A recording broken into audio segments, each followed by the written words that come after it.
Hey folks, how you doing? Greg here.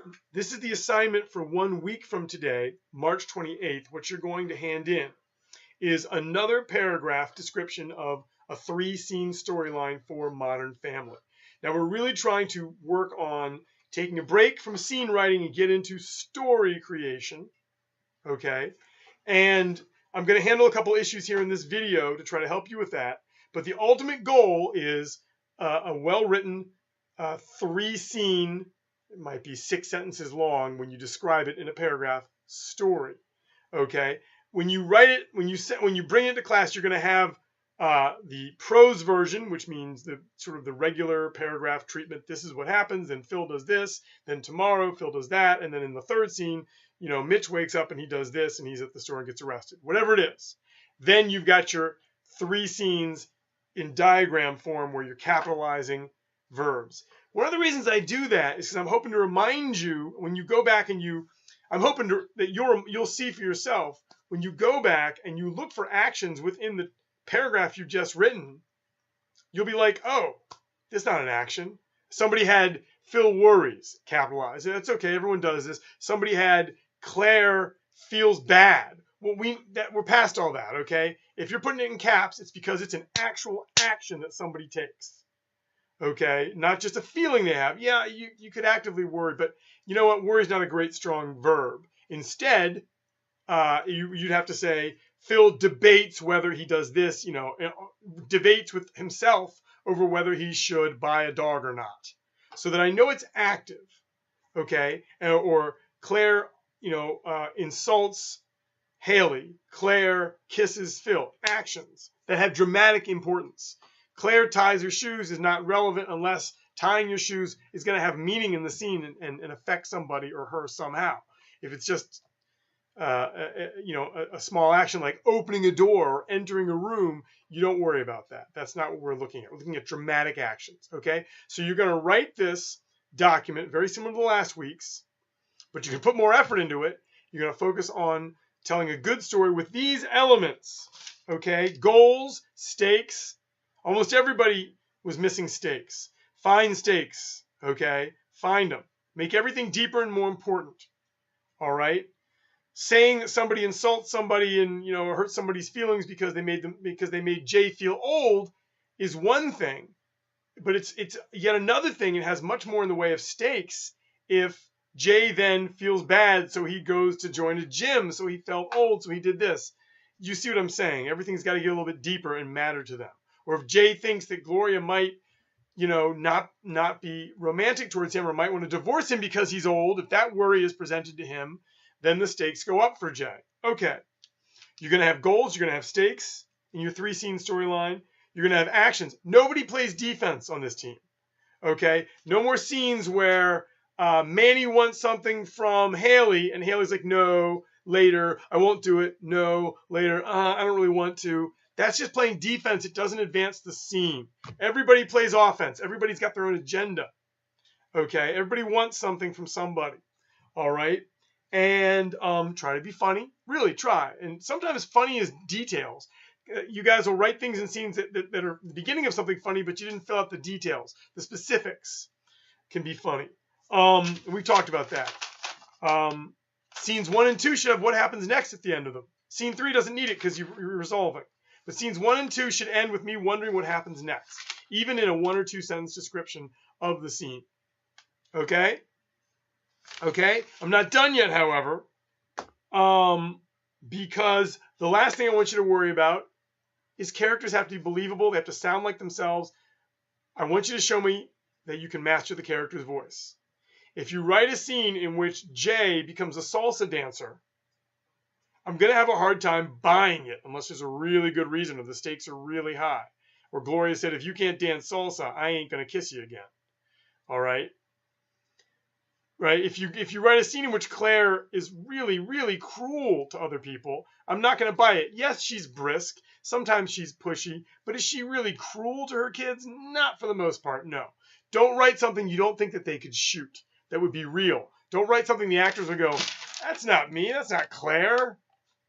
You know, Claire doesn't join the Navy SEALs. That doesn't sound like me playing Claire, okay?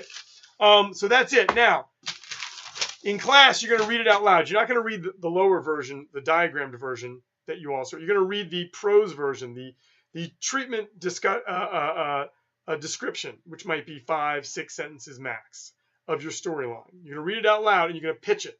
You're going to tell us the story and hope to make us laugh, or at least hope to make us compelled and interested. That's what we'll do. It should take less than 1 minute per student in class. Okay, here's the special opportunity to do a really awesome job.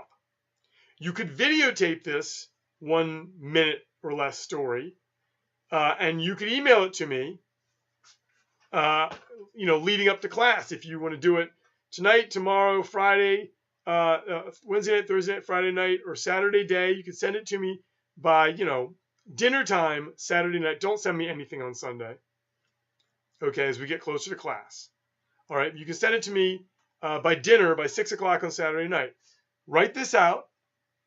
Do like this with your computer using the crappy camera. Videotape yourself kind of selling your story. Just tell your story. You can look down at your notes. You don't have to memorize anything. You've seen my horrible video notes, so you know how easy it is.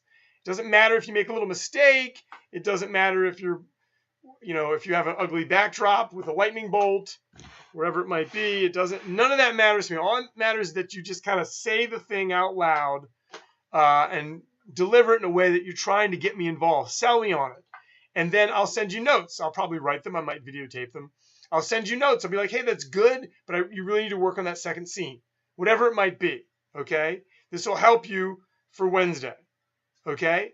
If you can't do it, you can't do it. You can still get an A on this assignment without doing it, but you can definitely boost your grade and improve it if you, Friday night, just videotape yourself for 1 minute or less and just send me a little clip, however you want to do it. I don't care what the background is. I don't care whether you're wearing a plaid shirt or a funny hat. It's not about that. It's not. You're not auditioning for a role. You're not shooting a movie. None of that. It's just as if you were sitting in class and we were doing a little experiment and you were reading it out loud to me and you're trying to get Greg into this story. It's a pitch, okay? A little video pitch. Send it to me and I'll critique it and send it back to you. If you make some notes if you make some changes and then do it again Wednesday, that's even better. That's really what I'm hoping you'll do. If you can't do that, you can still get an A. That's fine, okay? When you send me the video version, you don't have to send me the written version. You can if you want, but you don't have to, so I can look along with it. It's like 5 or 6 sentences. It could be as little as 3 sentences. Hey, Greg, I've got these 3 scenes. I'm going to have Claire in the first scene is going to be kissing Jay when Manny walks in and says this, causing Phil to do that. And at the end of the scene, blah, blah, blah. In scene 2, this is what's going to happen. Blah, blah, blah. In scene 3, this is what's going to happen. So that's the basic version of you could probably do that in 30 seconds or less. Okay, it's not an acting exercise. I don't care if you look down at the page. That's fine. You don't have to. The criterion for production values is very, very low. I just want to hear you say it. I want to get you to say it out loud. And if getting you to send me a 1 minute videotape of you saying it is how to encourage you to do that, great. Okay, you can be shy. You can be humble. You can fumble your words. I don't care. All right. I just want to hear you say it. Because saying this stuff out loud to yourself is a real key to to road testing it and knowing if it's funny or interesting before you turn it in. And certainly before you write it. And it's a common skill of comedy writers. As nerdy and as geeky as many comedy writers are, they still have to learn how to pitch things if it's only between them and a producer in a room or between them and their writing partner. Okay? Again, low production values are okay. If you can't do the video in the next couple of days, just simply, practice it for yourself in a mirror. That's fine. Videotape it for yourself and look at it. Practice it for your roommate or best friend. That's all fine too. It's only going to be at most 6 sentences long. Hey, Greg, this is what happens in my scene. We start with this. Boom. You just tell the story. Okay? Very, very simple. Right? If you can't send me one in advance of class by Saturday at dinner time so I can respond, you're still going to do it. You're still going to practice it and do it and bring the 1-pager with you to hand in to me. Okay? Bring 2 copies, one for me, one for you. You're still going to do it in class. You do not have to be a fantastic actor or an actor at all. You can look down at the page. You can read it out loud. That's all, while you read, it's all fine. All right. Any questions about this? Email me. All right. I'm going to send this out to you as an assignment. Thanks.